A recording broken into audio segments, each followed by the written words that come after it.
Joe talks about Joe. And now, your host, Joe Slepsky. Hey everyone, and welcome back to Joe on Joe. It's me, your host, Joe Slepsky, and this is Joe on Joe Illustrated today, where we are going to go through an episode, or rather an issue, of G.I. Joe, Real American Hero, the comic book, in this case, issue number 92, page by page, panel by panel, in excruciating detail, and talk about it through my personal viewpoint. It's not really a review show. It's more of a dissection and a dissertation on each issue. Thanks for any new listeners coming on board.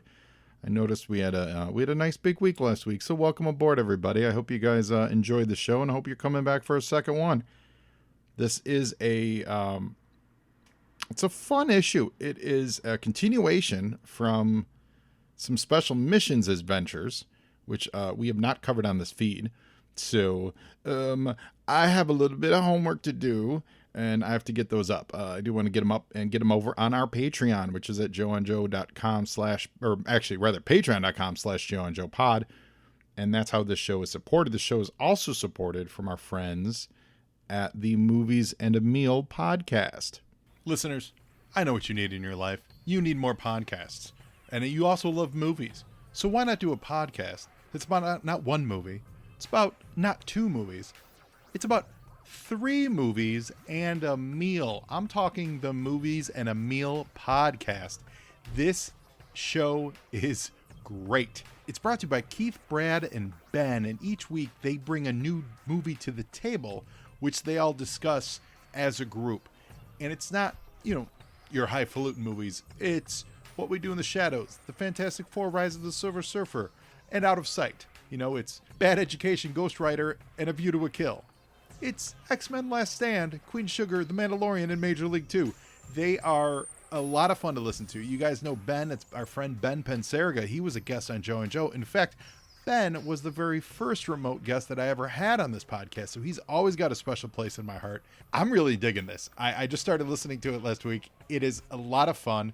They bring a guest in. The guest, I listened to their Heathers episode. They were joined by Kelly, and she went in depth on her favorite movie, which was Heathers, and it made me want to go watch Heathers to watch with them.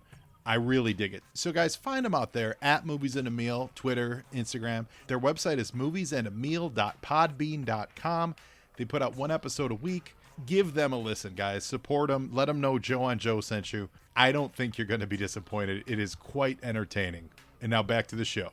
And while you're rushing to the internet to subscribe to the Movies and a Meal podcast, I want you to also subscribe to me on social media at Joe on Joe Pod. That's Facebook, Twitter, and Instagram. And or send me an email to joeandjoepod@gmail.com.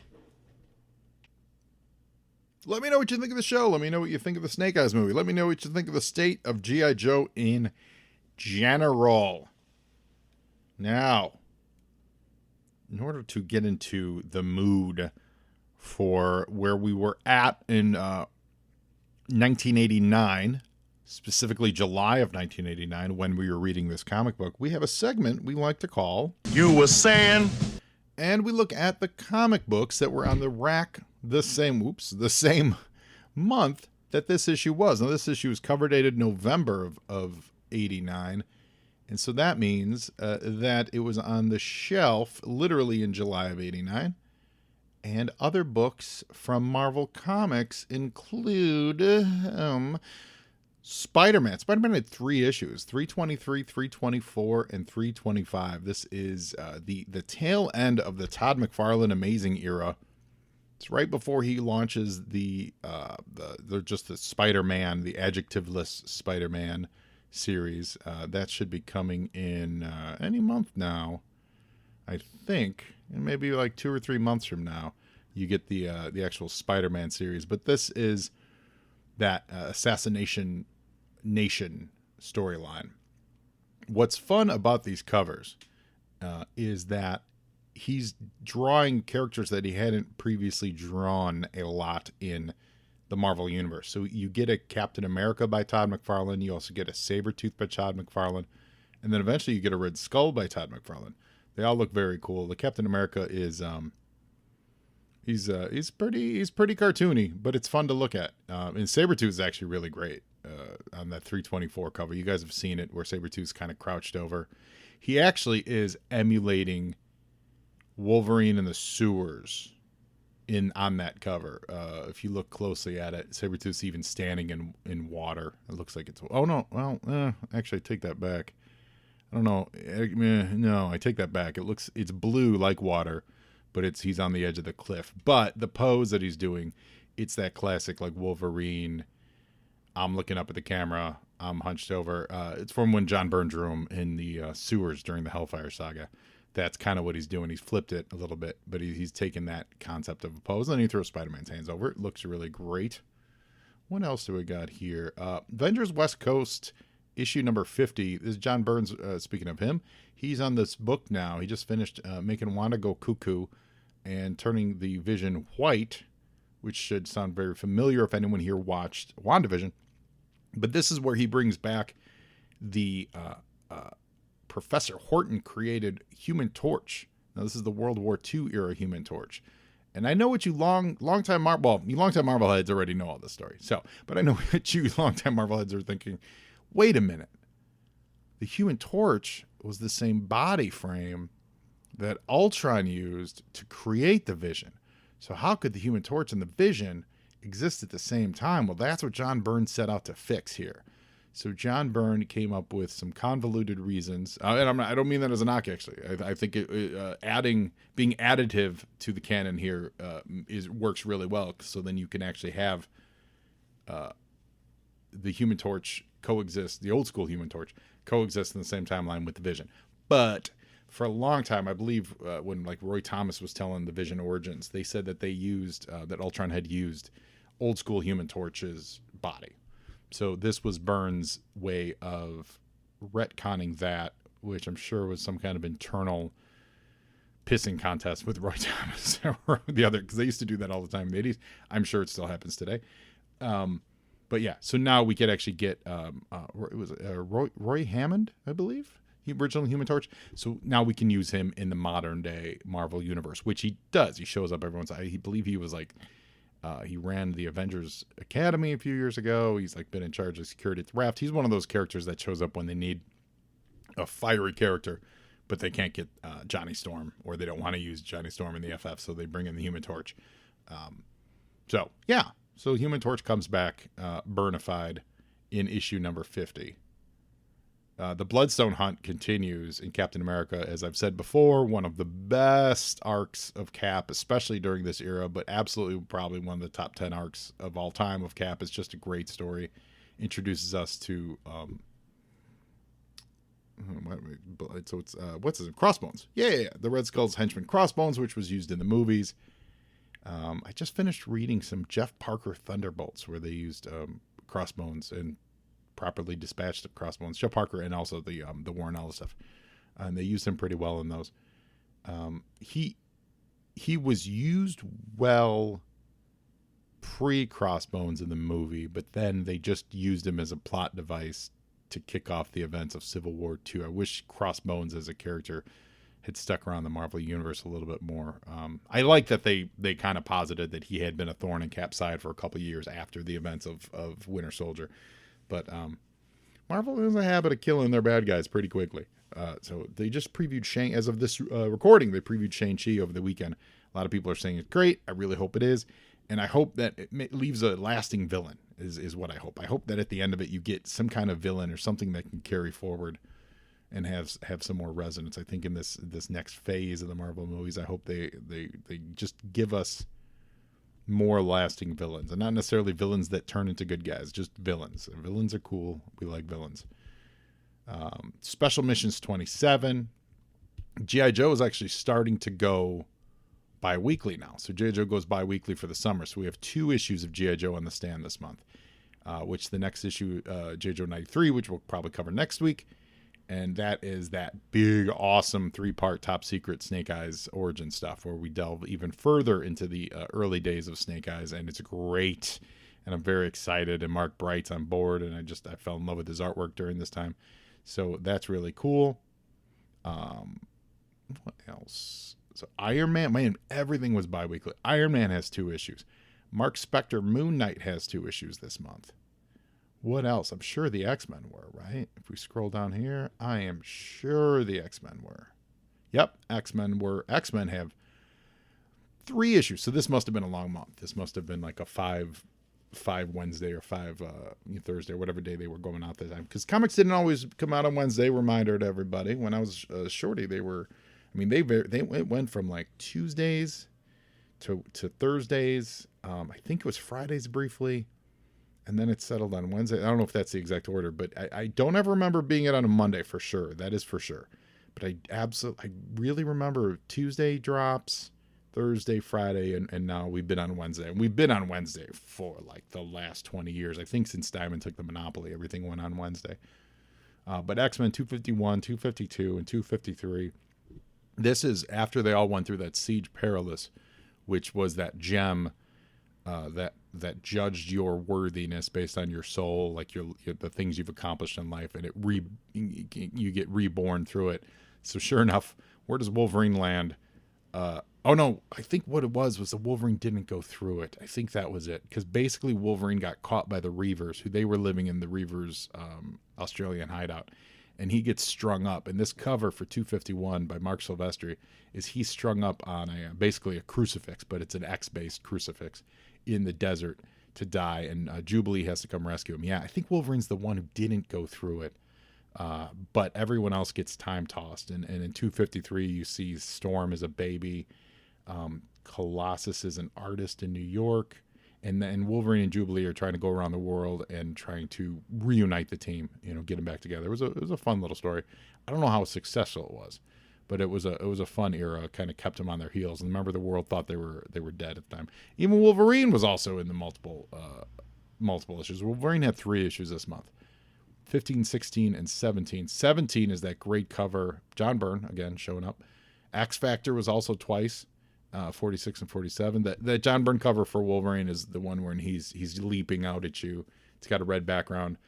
They've clip arted this Wolverine. He's facing. He's got both up his arms, so it kind of looks like a W, and he's just the claws are down, but he himself is lunging at the viewer. It's a good look, that has been clip arted and used in just a million places.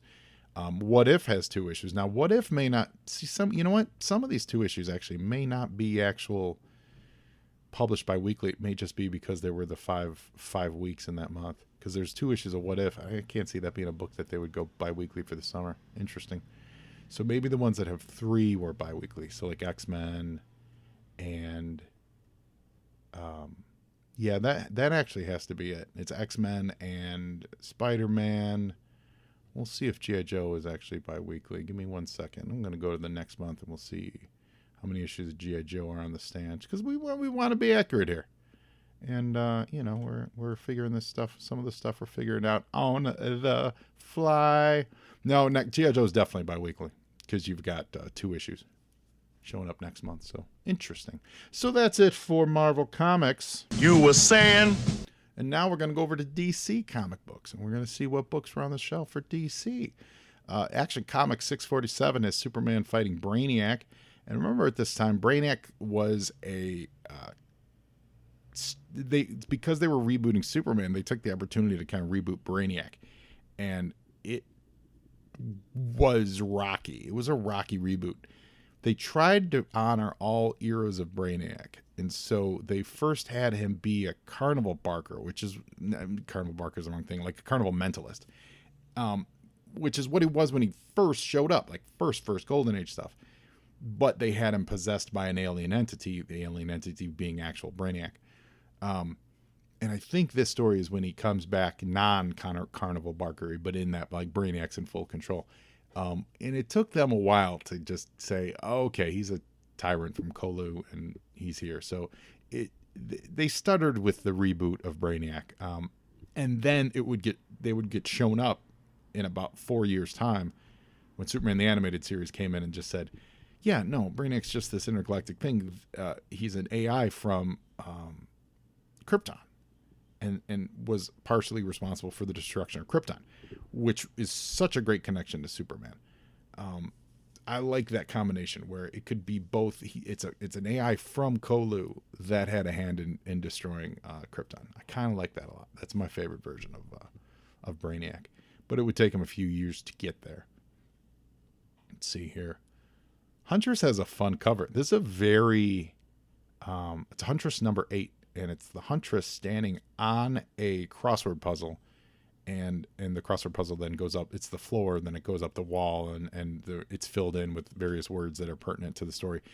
Very Will Eisner spirit here, and I'm here for it. I think it's great. This is the Joe Staton series, and who wrote it? It was written by Joe Staton and Dick Giordano. Oh, Joey Cavallari was the writer. Giordano was the editor. Joey Cavallari was the writer on it. That's right. It's a fun series. It's hard to get because I'm pretty sure they haven't reprinted a trade of it, if ever. Certainly not in a long time. The most important book from DC, Legion of Superheroes, Volume 4, Number 1. This is the 5-year later Legion, the 5-year gap Legion, however you want to refer to it. This is the book that changed my comic book trajectory. They had previously, like 1 month ago or 2 months ago, they had wrapped up the old series with there was a big magic war, and this wave swept the galaxy, and it kind of killed all technology. And then this book opens with, and that was the last issue of that series, and this book opens with just the words 5 years later across a starfield. And it was groundbreaking. It was amazing. And I can't recommend it enough. They finally did a full omnibus for it. Came out like 2 years ago. I recommend getting it. I've recommended it on this show. The artwork, I think, is stellar. Like some people have a little trouble warming up to Keith Giffen stuff, but what I primarily love about it is Giffen locked himself into this 9-panel grid, and for the most part didn't stray. And when he did stray, there was an important reason for it. Like first appearance of Darkseid, Lobo made an appearance. They also brought in Keith and Tom and Mary Birnbaum, who were literal Legion fanfic writers. They had written some comic book work, and they were professional writers, but they were known for the Legion fan community. So they came in with Giffen and knew all this minutia and said, let's just dig in, and let's take all these tiny little facts and make them, if not important, just make them matter in some way to what's going on with the Legion. So then this book itself picks up where the Legion's been disbanded. They have to get the team together. And that had never been done in the Legion before. The Legion had always come out on top. They were always, even in the Baxter series, they had some more real world, we'll call it like Marvel style troubles. But for the most part, they were, state sponsored. They were fully funded, fully backed. Like they never really had troubles. And 5 years later came in and just said, nope, they're done. All the characters that you loved, some of them are actually dead. Almost all of them are changed to a point of physical unrecognizability, but spiritually they're the same. And let's show what the real spirit of the Legion is all about. I could go on and on and on, but Legion of Superheroes Volume 4, Number 1 is the book. And so my it was recommended to me about 6 or 8 months later. So maybe they were in like their teens or something like that. I guess maybe a year and a half from now. One of my comic book guy recommended this to me, and I picked it up, and I was just like, this is fabulous. So I quickly picked up all these back issues. Going back to this one, which wasn't very hard to do. There only had been about 10 or 12 issues out. And it's just great. Just absolutely great. So that sparked my love for the Legion of Superheroes. So there you go. And with that, that's about it for DC Comics. You were saying? Now, last month, in June of '89, we had a lot of hot Batman talk. I mean, what else are you going to talk about? So in July of '89, it's all about Weekend at Bernie's. That's right, guys. Weekend at Bernie's, the classic Punchline movie, which is actually not a terrible movie. It's kind of charming. And Terry Kaiser, who plays Bernie, is fabulous. Fabulous in this movie. He is absolutely great, and he just nails it. And it's his performance that carries this movie through. It's funny. It's two guys who have to pretend, because there were some mob-related hijinks, that their now dead boss is still alive for the weekend in like Bahama kind of escape, and they just have to party with him all weekend. This corpse, which is a disgusting idea. And the fact that they were able to make a sequel is even more amazing, because they made Weekend at Bernie's 2. That corpse, not rotting, still around, still, it's great. But so Weekend at Bernie's is absolutely a classic. It's Lethal Weapon 2 came out on July 2nd. Lethal Weapon 2, very fun, more funnier than the first one, because they add that Joe Pesci element to it, and the addition of Joe Pesci just gave it a shot in the arm. Say what you will, Mel Gibson's had some issues, but these Lethal Weapon movies, man, directed by Richard Donner, they're well put together movies. They really, really are. July 14th, 1989. So I had turned 14 years old the day before, and the next day I get a new James Bond movie, License to Kill, with Timothy Dalton with a new James Bond. What? This is actually a great movie. Benicio del Toro, Wayne Newton is one of the bad guys. Priscilla Barnes is in it. Talicia Soto, Robert Davi was one of the main bad guys. Of course, Desmond Llewellyn Q shows up. This movie's great. I think this movie's really, really good. It is one of the better, I think, Bond movies. It's also very grounded. They were really trying to get away from the more campier aspects of the Roger Moore era. It was also, it's 1989, so it's the era of HIV.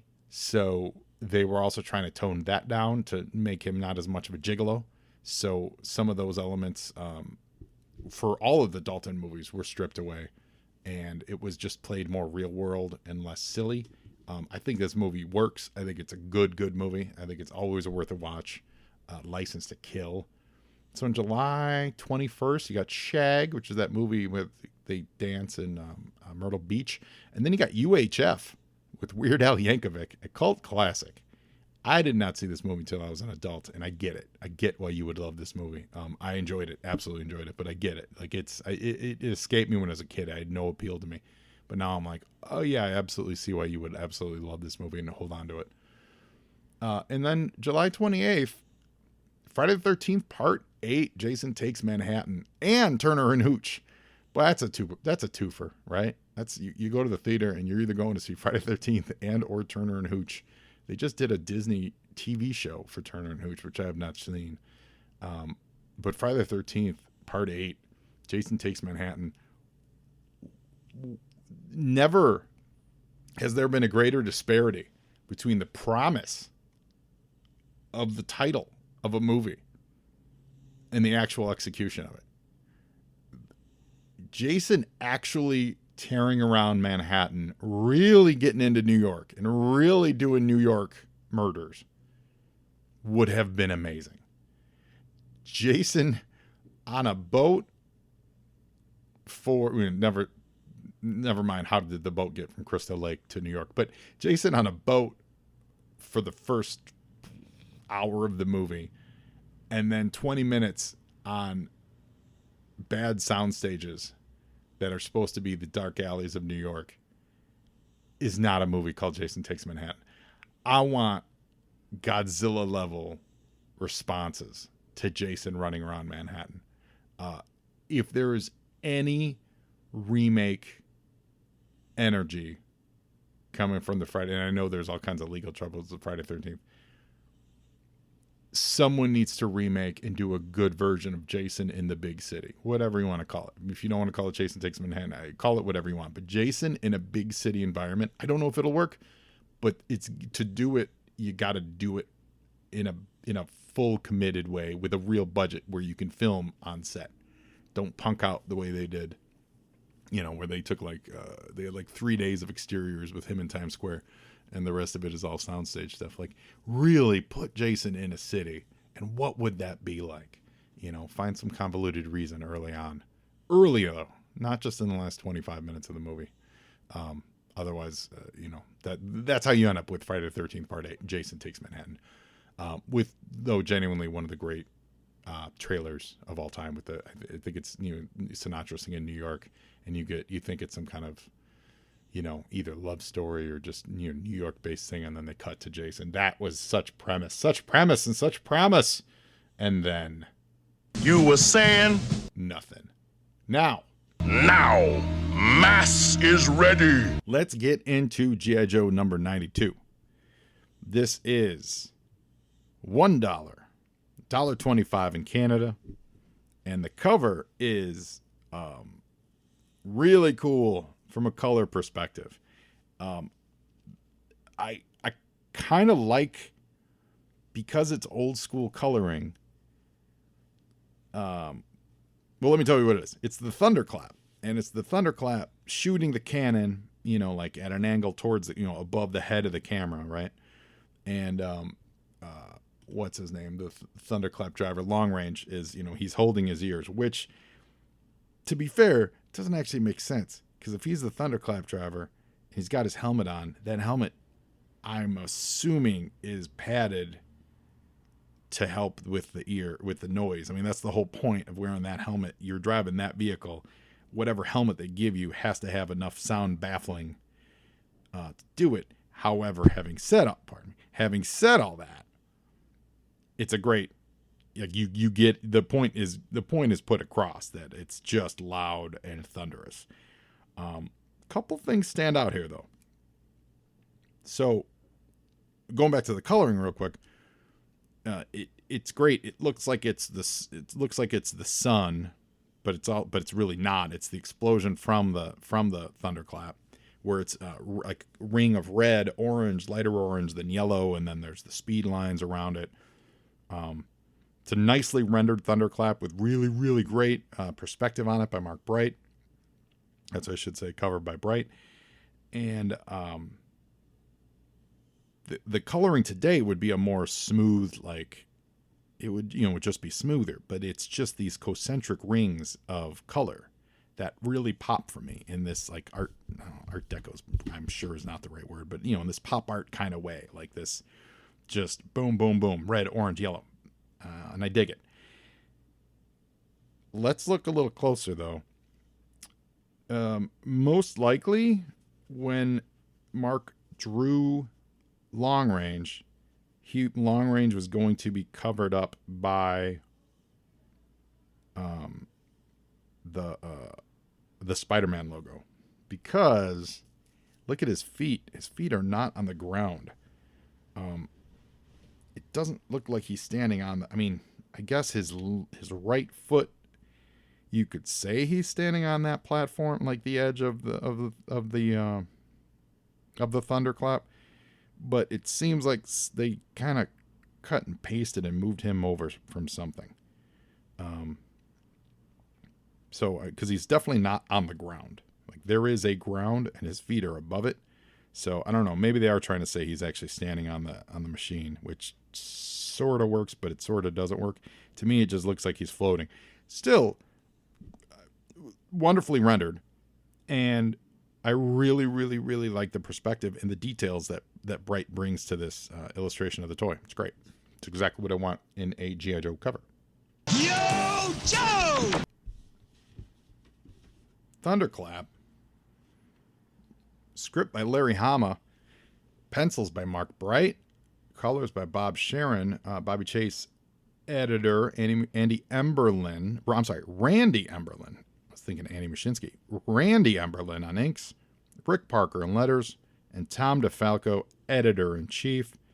And we are in the Republic of Punta del Mucosa, which is like mucus, right? Point of the mucus.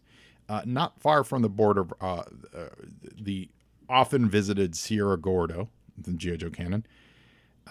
And we know it's Toulouse, what's his name? Cross country. We know it's cross country because from the next page, if you look closely, you can tell that it's cross country, hanging out of a train, and the train is chugging along on these tall railroad tracks, and there's a guy fishing.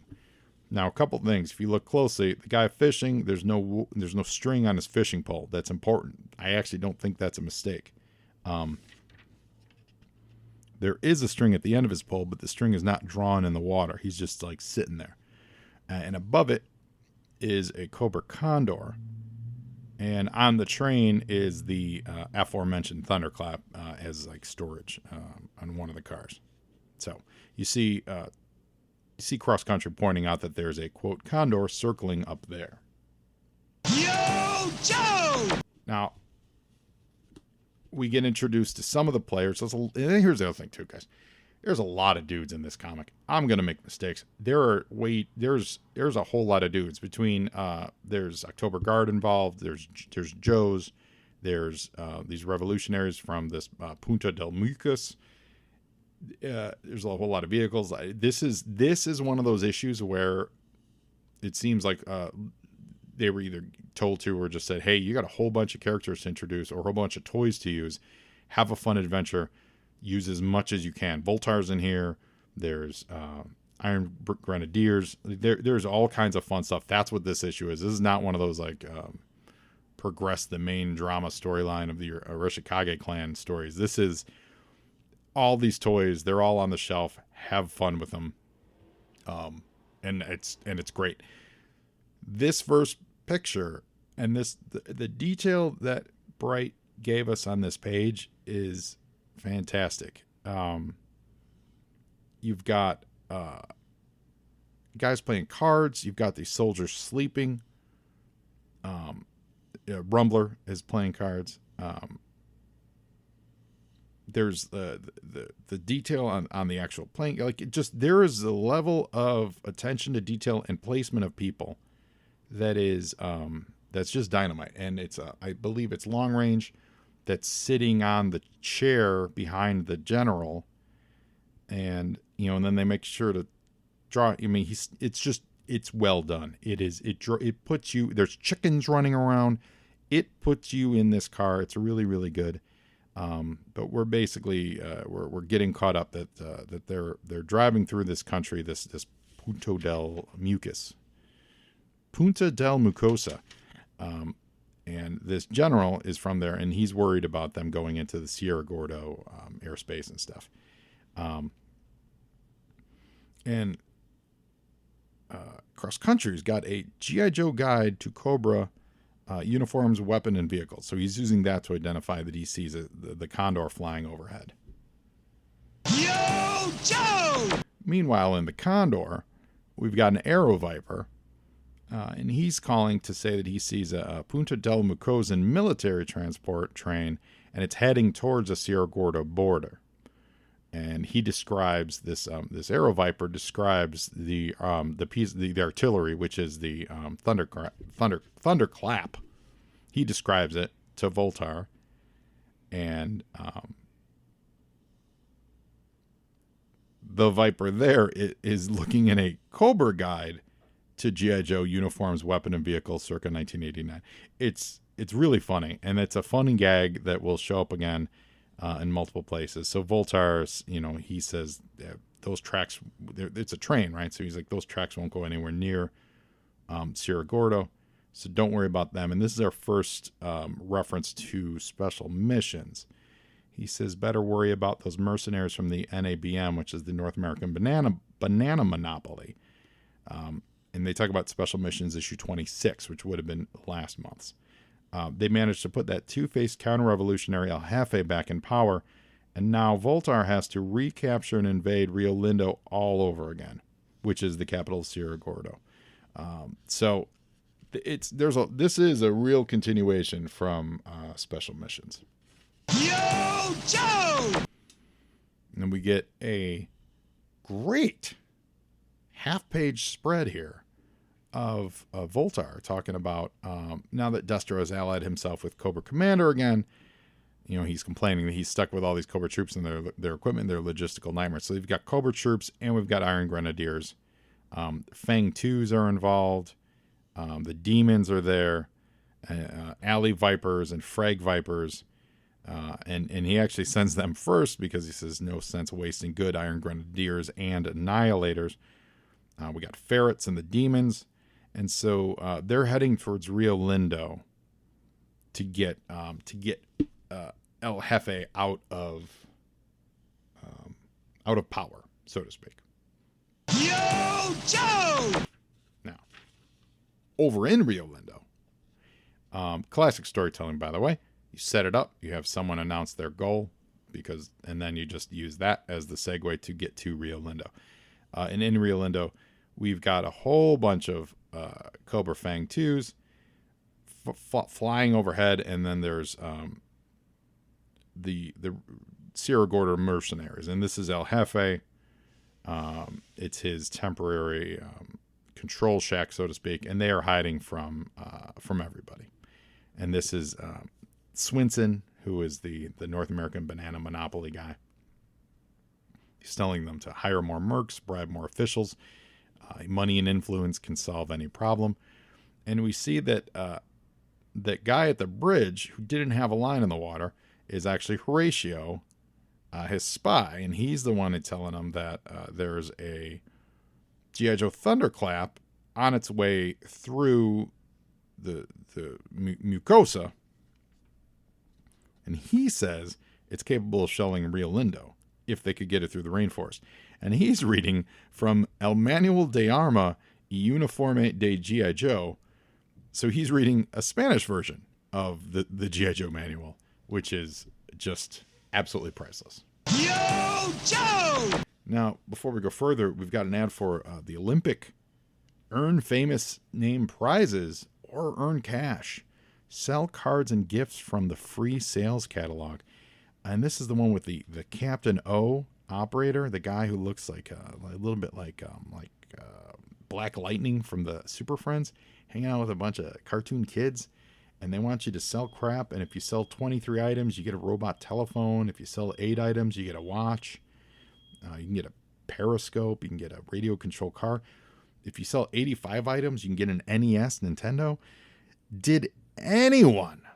Oh, and you also remember when you call, you should ask for Pearl. She, or another, I'm sure, or another, it's the operative word there, is waiting to rush your name, address, and zip code. Did anyone sell Olympic items?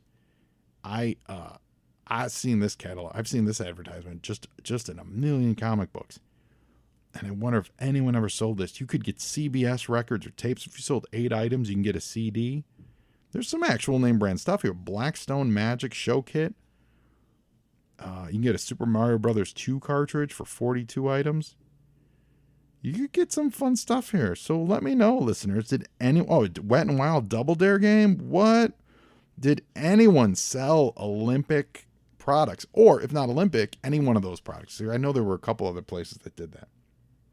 So, going back to the El Jefe guy, we see that they actually have some Joes and October Guards held prisoner. And this is from Special Missions 24, which you would know if I had done that episode, but I didn't do that episode. So I'm getting caught up as much as you guys are. Apparently, in Special Missions 24, Falcon and Recondo got caught alongside Dana from October Guard and Dragonsky from the October Guard. And they're being held in a cage underneath this place. So they've been held for 2 months. And what we find out on the next page, Yo, Joe! it's Stalker and a whole bunch of dudes, Muskrat, and who else is coming? Who else is there? Is that Repeater? They're dressed up as Miss Sierra Gordo parade float to infiltrate Sierra Gordo and rescue the Joes. Sorry, Shirley decided to join the broadcast, and now she is once again laying flat on her back sleeping. So the Joes are hiding in this parade float, and then overhead they see that all these Cobras, which are the troops led by Voltar, they're attacking everywhere, and this is the distraction that the Joes are going to use to launch their rescue effort. Yo, Joe! Now, before we get to their rescue effort, guys, you can join the ALF fan club for only $6. Plus, if you're out of state, $2.50. You get 6 giant stickers, a full-color locker poster, a full-color book cover, an Alf picture button, Alf's favorite menu, which is, I'm only assuming, an actual cat or a picture thereof, official membership card, official membership certificate, Alf's personal biography, and a fan club newsletter? That's amazing. You send it to P.O. Box 85056 in Hollywood, California. Allow 4 to 8 weeks for delivery. This is brought to you by Alien Productions 1988. There's an Alf fan. Did anyone join the Alf fan club? That's the next question. Did anyone join the Alf fan club? I want to know. I think we need to know the answer to these things. So back in Punta del Mucosa, Point of the Mucus, earlier that spy was talking about how the Joes would somehow have to get through this huge swath of rainforest. But what the Joes quickly learn is that that rainforest is gone. And this is, it's a fun plot point, but it's also a really nice way for Larry to weave in real world issues, which is unrestricted deforestation in the name of progress, as we quickly learned. So basically, it got clear cut, and no one realizes that there's no rainforests to stop the Joes from just cutting across the country. So they pull the emergency cord, the Joes do, stop the train, and they're going to show the El Presidente of Mucusville. They're going to show them what the thunderclap can really do. Yo, Joe!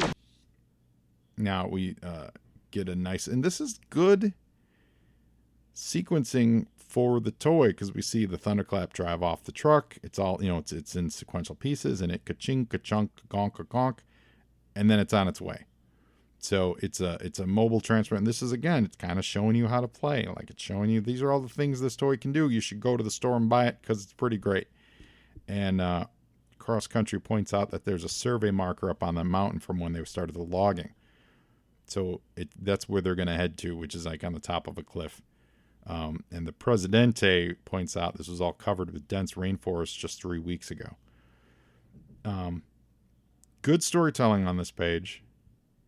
The 3 panels of, basically, it's like if you're showing a Transformer transform, it's showing the toy in action of, like, with these, with the treaded tank wheels, it could, get off the truck. And then you get a nice glory shot of the whole toy in action in the middle. Then you get a close-up of Cross Country, pointing. And it's nice, of course, you make him point in the direction that the final panel is going to be headed.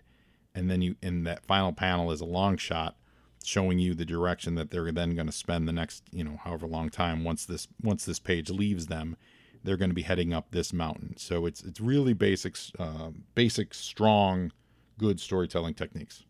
Yo, Joe! Meanwhile, in Rio Lindo, and that type of grounded storytelling, both illustration and execution of events, is important in an issue like this, because there's a lot going on in this issue, especially because it is a continuation of some of these special mission plot lines, right? So I don't even know everything that's going on, and I've been doing every issue of this book. So you really need to make sure that we understand the geography, the locations, who's who, who's fighting who, who's going in what direction, making sure everything looks grounded and real and has a physical presence in order to enjoy the comic book that's in front of you. This is one of the big reasons why things like backgrounds are important, and just giving us a sense of location for where all this stuff is happening. So even if we don't exactly know who's on whose side, we get this, there's a general basis of understanding what's happening on the page that carries you through. Like if you haven't exactly read and you don't realize that, these guys are the bad guys and they're this and they're that. You could still enjoy this comic book and muddle through with the understanding, but get to the end of it and know what happened. So now we're back over in Rio Lindo, and the Condor and all the Cobra Fang 2s are attacking. There's alley viper and frag vipers in the streets, just mowing people down.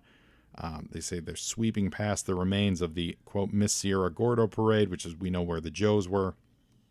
We know the Joes are in that parade, rather. The Annihilators are leading the assault to the North American Banana Monopoly warehouse, which they know is where El Jefe has his headquarters. Yo, Joe! And now, because in the previous panel they mentioned that Miss Sierra Gordo parade, we know that's the one where the Joes are in. So because they mention it, we need to find out what the Joes are up to. And now that float starts to move. It actually opens fire. Before they drive out, they actually just start shooting. And I love this. One of the guys says, we're being attacked by giant fruit. And it's funny because Cobra's heading towards the Banana Monopoly. So are the Joes. So the Joes actually start shooting in the same direction that Cobra would have been shooting as well. What's hilarious is there is a sign set up in front of the Rebel headquarters that says Rebel HQ. That's great. The vehicle the Joes are in never really sheds the giant pineapple float that it's been hiding under. So there is just a giant pineapple float heading right towards the office that those two guys are holed up in, which is really nice. Yo, Joe! And once they get through, we are revealed that the Joes are there in a let's see what this is. They are in a warthog, guys. This is a warthog. You can tell in this panel it's a little obscured, but no, you could see it in the smaller panels. Mark Bright draws the actual warthog stickers which were on it. So it's great, yeah. And now it doesn't include Sergeant Slaughter as the driver on it, but this is nice. So they've been in a warthog this whole time. They jump out. They pull out Dinah from the October Guard. Muskrat does. And this is hilarious because he says, "Hi, I'm Muskrat." And she says, "I know, I've read your dossier." And so she also must have had a book about the G.I. Joe training manual. That's hilarious.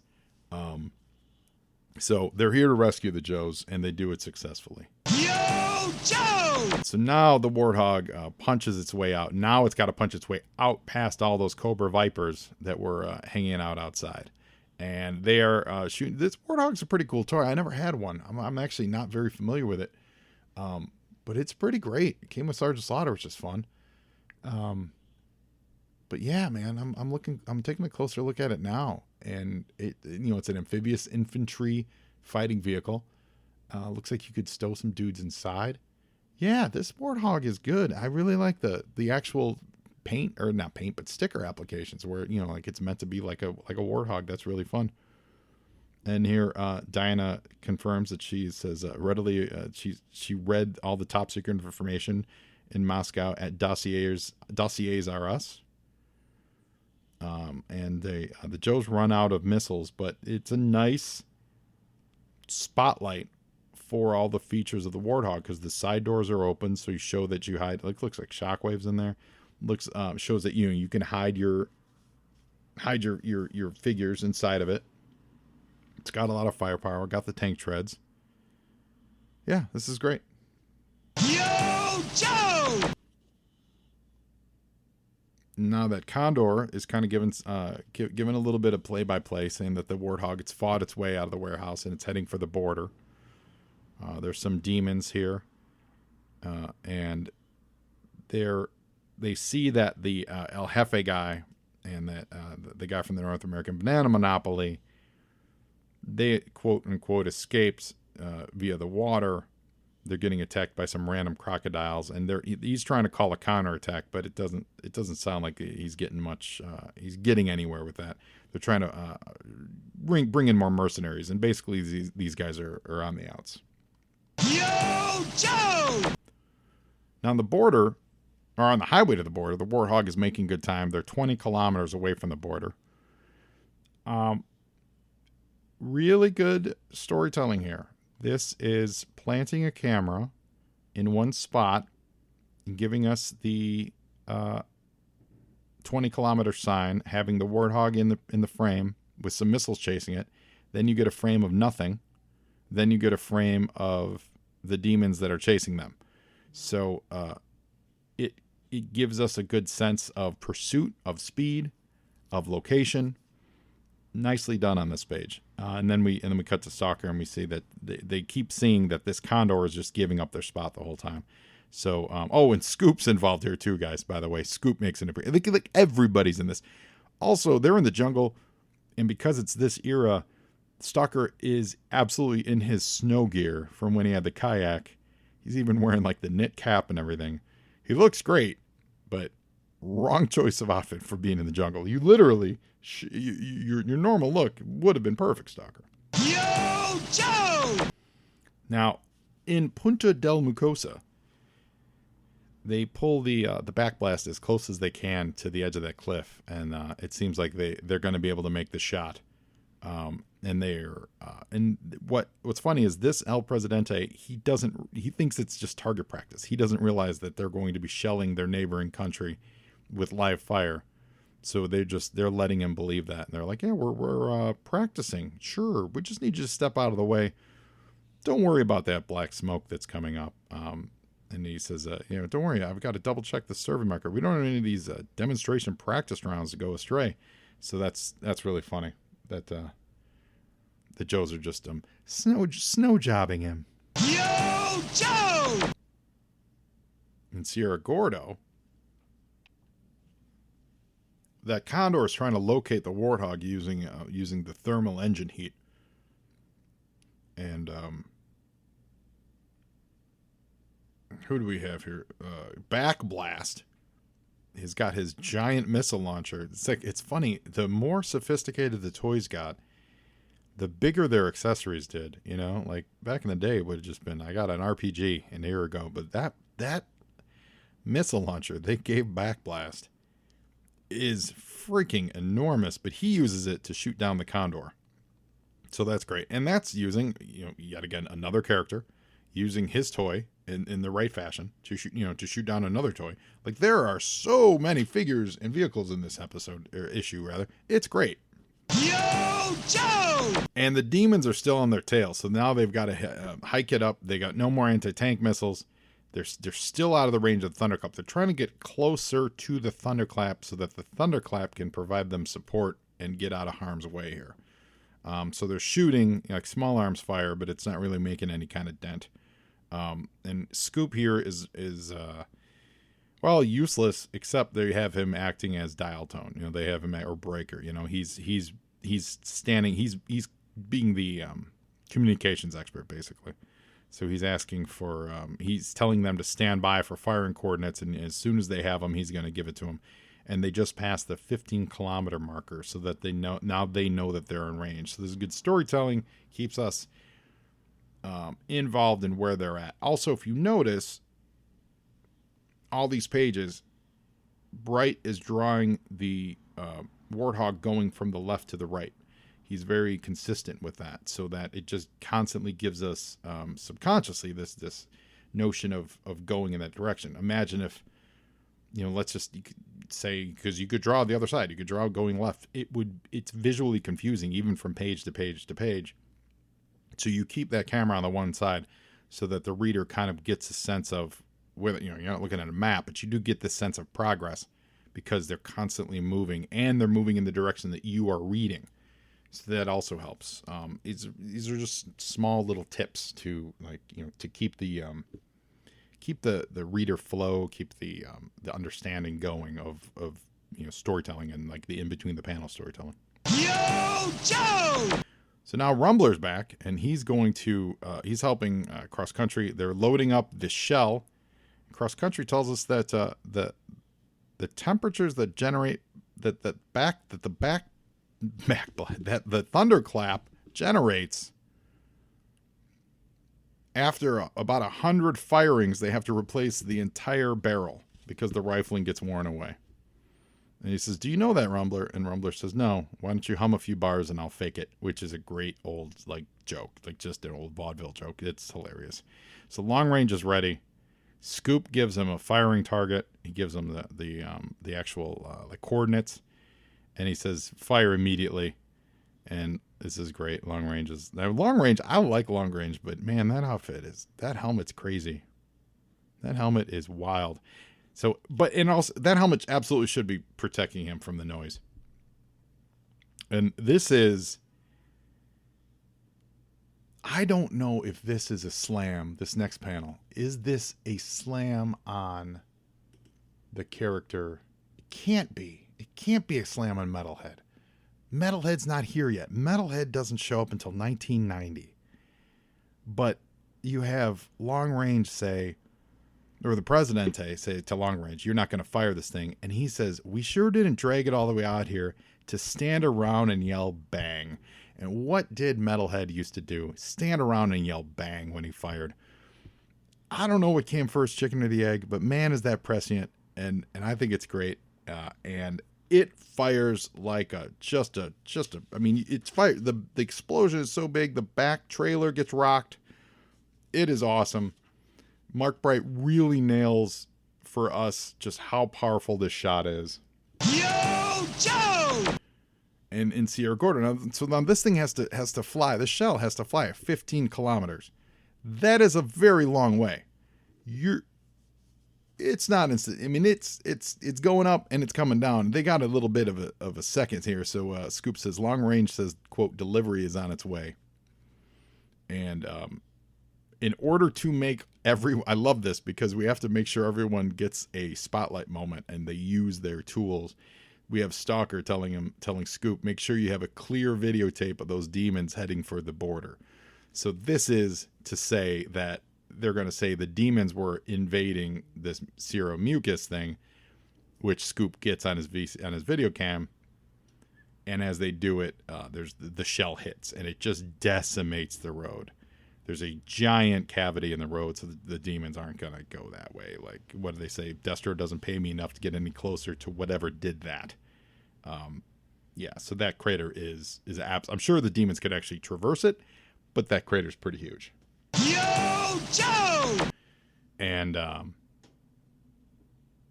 so now the Condor is actually not destroyed. The Condor was damaged heavily, but because we want to spotlight the toys, right? The Condor itself can split into multiple pieces. So we have that happen here. The Cobra Condor splits into two, and we get the back wing piece just kind of crashes to the earth, and then that front pod section takes off like a rocket. As a toy, I love the idea. Seeing it drawn, I think there's no way that would be able to fly. Like, it's a great idea, but like once you separate, and I'm looking at a picture right now of the two pieces separated. Like once it separates, you gotta pop up some other like stabilizers or something like that. Because I don't know how it just doesn't just crash in the ground. It's just a tube. It's just a tube with some tiny, tiny, tiny wings up front. Anyway, I love the idea though. And what's great, again, it's a toy and they want to feature the toy. So the Joes see that crash. They cross the border.